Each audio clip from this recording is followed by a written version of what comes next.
Hi, this is Joshua with Greater Than Gatsby. I just got done making an overview video on our brand new 5-part wedding collection, but I wanted to dive a little bit deeper and explain the workflow and the thought process behind creating this set. It's really simple, but it is helpful to have a little bit of an explanation. One of the sets within the 5 is Light and Airy, and this is definitely our most requested look. But what a lot of people don't understand is there has to be a few factors to create a perfect light and airy workflow.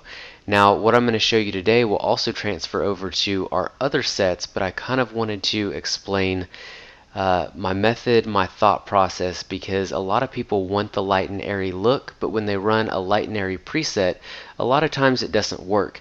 One of the biggest problems is most people tend to shoot warm, and I selected this photo today because it is shot extremely warm. So I wanted to show you how we can combine a custom white balance with our preset system. When you marry the two together, it creates the effect that you're looking for. So first off, this photo, as I said, is very warm. So we have a few presets in here. We've got a white balance auto preset and then a few custom presets that are in the Kelvin range that you want to use when trying to create a light and airy edit. So I like what the auto white balance did here. I'm actually going to leave it on this and select it, and then just marry it with one of our presets. I'm going to use Dandelion, and that is a very efficient and clean light and airy edit right there. I might add just a hint of grain, but that's really it. I mean, this was a straight out of the camera shot. It was really warm, but you can see how we got our light and airy look pretty easily. It just took a few clicks, and I will show you where we started and where we finished. The before and the after. Super easy, super clean. Alright, well, we're going to move on to our next photo, and I wanted to show you the black and white. All 4 of our color sets all work the same way. You find your white balance, and then you find your tone, and then you're done, unless you want to add some grain if you choose. This one is straight out of camera, and it's going to bug me if I don't crop this a little bit.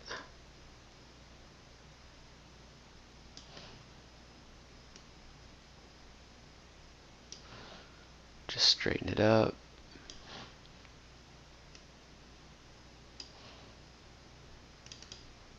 Alright, that looks pretty good. So let's move on to the black and white set.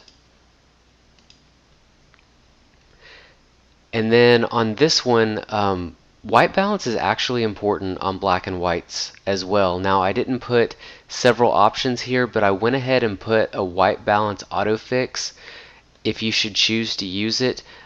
This usually will clean up the skin tone just enough, because all of our custom presets, they pick up the skin tones, they find the reds, the yellows, the oranges, and if your white balance is out of whack, then your black and white won't tone your subject like you want it to. So I'm going to go ahead and run the white balance autofix, and then I'm going to run my best friend.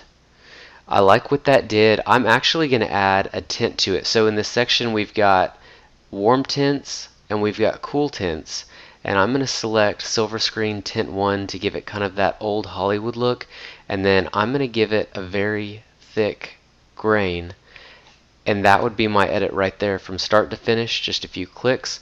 But wanted to go through the workflow for both the color edit and for the black and white, just so you can familiarize yourself with the set and kind of see what we're doing here. So if you would like to purchase these sets, please visit www.greaterthangatsby.com. Thanks for watching.